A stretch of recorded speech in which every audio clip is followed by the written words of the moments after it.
is Western Mass News at 6 p.m. Police described the scene of a fatal crash this morning as horrific. I'm Audrey Russo, and coming up, how it could be used as an educational tool in the future. UMass announces its plans for the upcoming spring semester. Details on the number of students that will be allowed to live on campus. And as the state releases new numbers on the amount of COVID cases in schools, one doctor saying the data looks good here in Western Mass. We start with that developing news today. Springfield police warning the public of the dangers of drag racing after two teens died this morning in a crash that happened on Plumtree Road. Thanks for joining us, everyone. For Western Mass News at 6, I'm Chris Pisano. Western Mass News reporter Audrey Russo joins us now live with more. Audrey?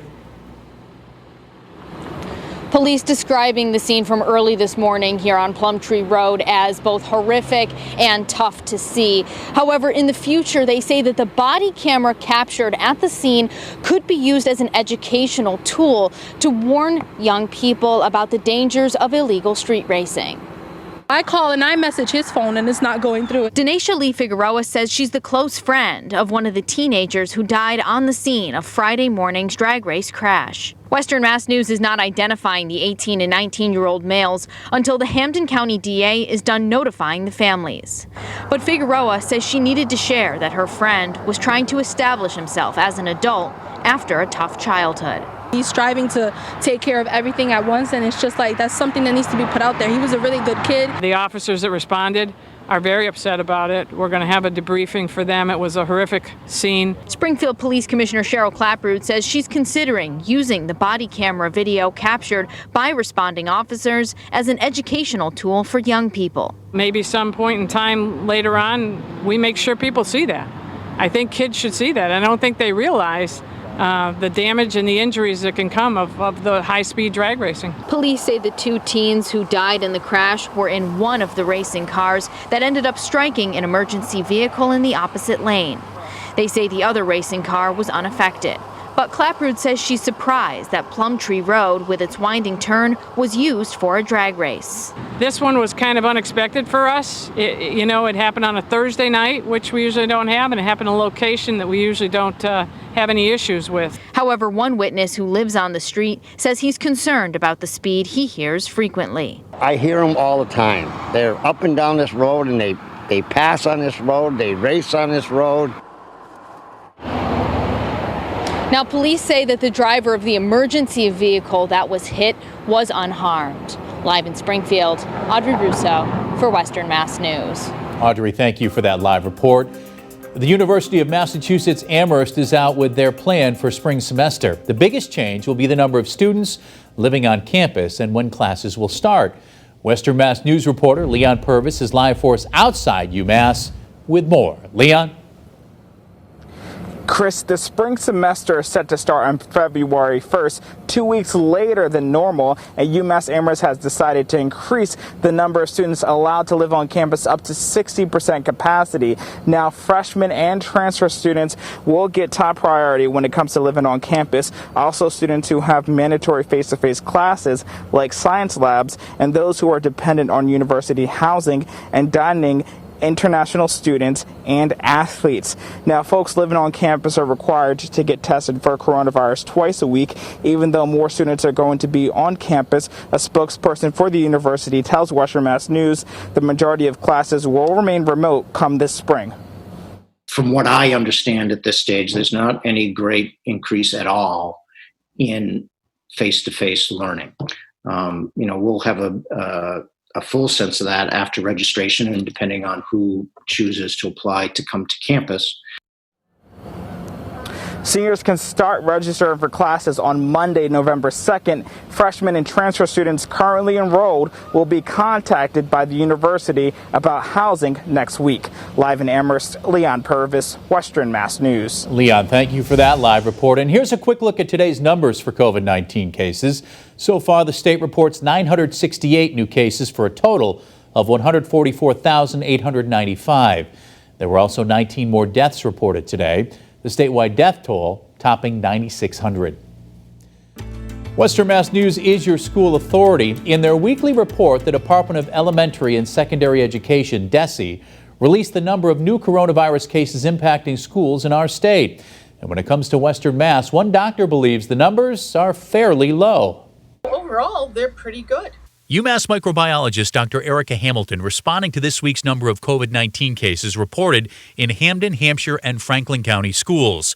According to the Department of Elementary and Secondary Education, over the past week there have been 10 reports of new cases. 5 are involving students, 1 each in Agawam, East Longmeadow, Smith Vocational in Northampton, Pioneer Valley Regional in Northfield, and Pathfinder Regional in Palmer. DESE says there were also 5 staff cases reported, 1 in Agawam and 1 in Ludlow. Dr. Hamilton tells Western Mass News officials will likely pay closer attention to the 3 in West Springfield. Town officials earlier this week confirming cases at Fawsey Elementary School. If you have one student in a school or one staff member, they probably were infected outside of the school system and brought it in with them. But whereas if you have a cluster of several people in a school, they probably passed it to each other. The kids in schools are not spreaders of COVID. During his Thursday briefing, Governor Charlie Baker continued his administration's push to get students back in the classroom. Dr. Hamilton says evidence is growing in Western Mass that schools don't appear to be super spreaders of the virus. If you have a child who is COVID positive in a school system and no one else has gotten COVID in that school system, it means that the precautions that the school is doing are working. Hamilton says those precautions include keeping children 6 feet apart, wearing masks, and using hand sanitizer. She says this will likely be the norm for a while. You're going to run into people who have this in a school, but what you want to see is that it was contained by the precautions that the school is doing. And while the school numbers have not spiked, Dr. Hamilton says there's a chance for numbers to grow due to the potential out-of-school gatherings over the fall and winter holidays we'll have. The town of Longmeadow is postponing its next town meeting due to safety concerns surrounding COVID-19. The meeting was slated for next Tuesday, October 27th at the high school. Officials say there are currently 5 positive cases in town. However, surrounding communities are much higher. The new meeting is scheduled for now, November 24th. However, that too could also change as conditions warrant. A lot of cloud cover out there today for sure, especially throughout the Pioneer Valley. So temperatures, they did actually get to about 70 degrees so far in Springfield. Don't think we're going to see anything warmer than that. But look at the hill towns, the Berkshires today. 75 for a high in North Adams because they saw way more sunshine than we did. As we look out from our Six Flags Skycam, overcast conditions continue. We're at 66 degrees with a dew point just shy of 60 and a light breeze out of the south. Now we're going to keep that kind of muggy, cool feel throughout the rest of the night, just like yesterday. So temperatures are dropping toward the lower 60s, where they're probably going to linger through at least midnight, and then a few upper 50s possible by morning. Dew points are going to stay on the high side through about midday tomorrow out ahead of an approaching cold front. So we have a lot of the low cloud cover. Fog will redevelop again overnight. Temperatures dipping back to the 50s to near 60. Maybe a pocket or two of drizzle through tomorrow morning. And then as we progress throughout the day, we start off cloudy, but then once our cold front comes through, temperatures will start to drop a little bit and skies begin to clear as winds shift out of the northwest. We'll take a look at how the rest of your weekend is shaping up in just a few minutes. Chris? Jana, thank you. New at 6, the Springfield Police Department says it's parting ways with Bishop Talbert Swan as one of the department's chaplains. Police officials tell Western Mass News that they have had interest from other individuals, so the captain in charge of their program asked chaplains to reapply. The department says Swan had not participated or attended a meeting in the last 3 years. Swan, who's been in the program for a decade, tells Western Mass News those absences were excused as he had to lead his NAACP meetings. As the president of the NAACP, obviously, I had to be at the NAACP meetings. This was understood by both the lead chaplain, the Reverend Gail Hill, and the police department that there would be a conflict with me attending regularly and that I would attend when I was able.